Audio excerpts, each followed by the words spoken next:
Bonjour à tous et à toutes, on va continuer la correction des TD à distance. Alors, lors de notre séance précédente, nous avions pu corriger l'exercice 1 à 3 du TD3 sur les alcynes. Alors tout d'abord, je vous précise que la correction est disponible sur la ruche. Donc, vous voyez ici, avec les molécules bleues, ce sont les réponses. Alors il n'y a pas de grande précision au niveau du mécanisme. Donc les exercices 1 à 3, c'est pas trop gênant.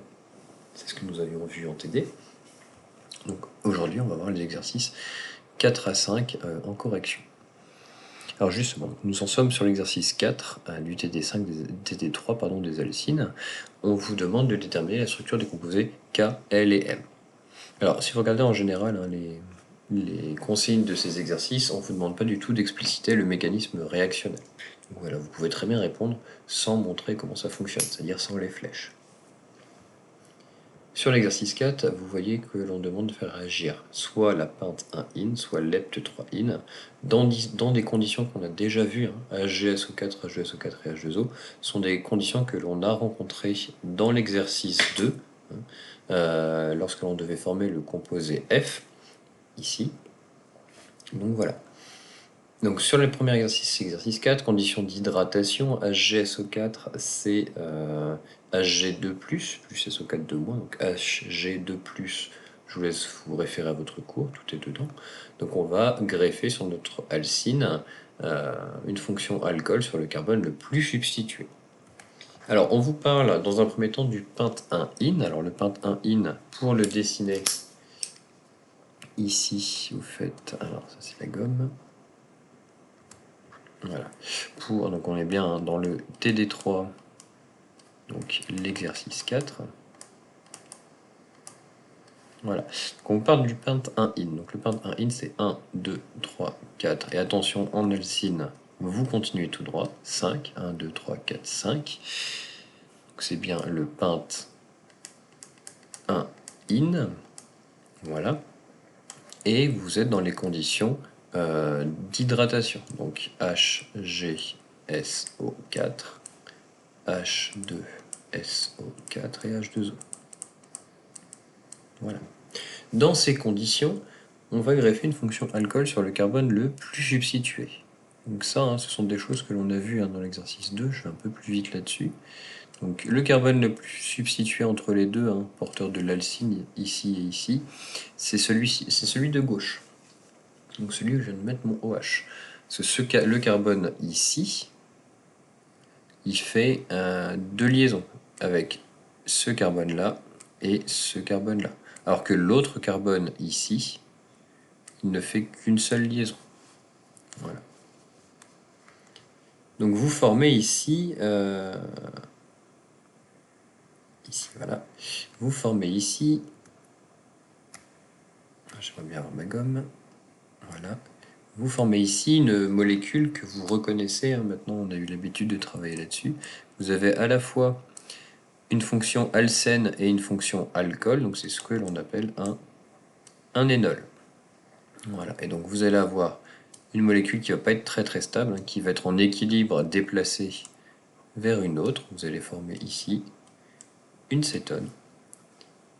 Voilà, c'est ce que l'on appelle l'équilibre cétoénolique. Avec un petit tiret. Et donc dans le TD, on vous demande, si vous regardez bien, on vous dit d'identifier le composé K. Donc voilà, donc si vous avez à identifier, donc comme l'équilibre est largement déplacé vers ce composé majoritaire, votre produit K, il est ici.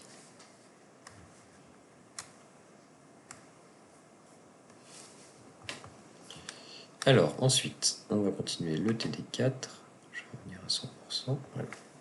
Sur le deuxième exemple du TD4, on vous parle de lept3in, qui va être traité dans les mêmes conditions, les conditions de la réaction d'hydratation. Donc lept3in, c'est la même chose pour dessiner. Vous faites 1, 2, 3. Là, vous avez votre alcyne. C'est lept3in, donc 1, 2, 3, 4, 5, 6, 7. Ici, vous avez lept 3. Voilà. Donc toujours dans les conditions H, G, SO4, donc Hg2+, SO4 et H2, SO4, acide sulfurique, et H2O pour l'eau. Donc, rappelez-vous, hein, je vous le répète, ces conditions sont des conditions de la réaction d'hydratation. Référez-vous à votre cours, vous allez voir. Dans le cours, je vous parle plutôt de Hg2+, mais évidemment, il faut un contre-ion. Dans ce cas-là, c'est les mêmes conditions, donc en théorie, vous devriez mettre votre fonction alcool sur le carbone le plus substitué.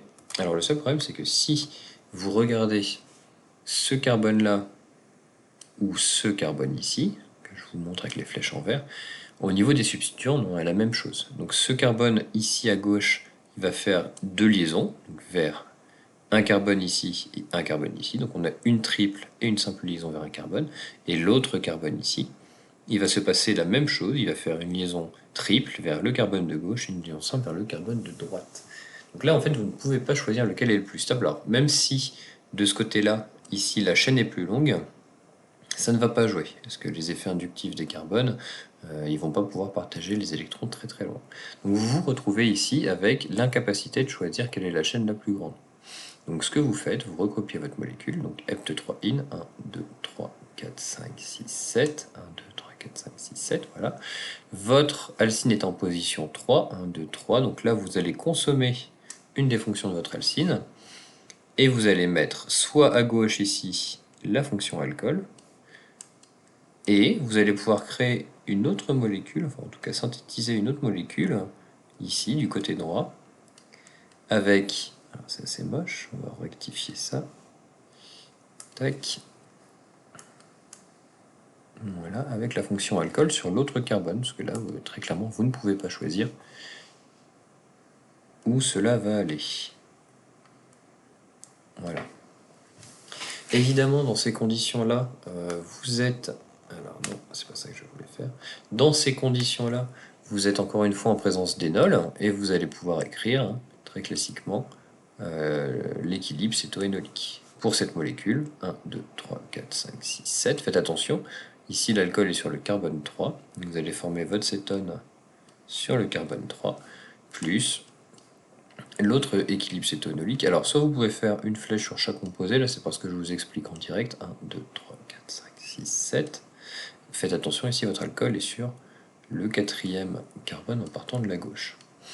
Alors, soit vous pouvez écrire tout ça comme ça, avec soit vous faites une grosse guillemets, alors c'est pas très esthétique, donc voilà, il y a deux choix, voilà, et vous faites une grosse flèche générale, c'est-à-dire que vous enlevez ces deux petites flèches, ici, et ici vous vous dites, j'ai entre ces deux produits-là mon équilibre céto-énolique. Voilà. C'est une façon de l'écrire, alors les grosses guillemets sont pas très très jolies. Si vous avez la possibilité de l'écrire en ligne, n'hésitez pas.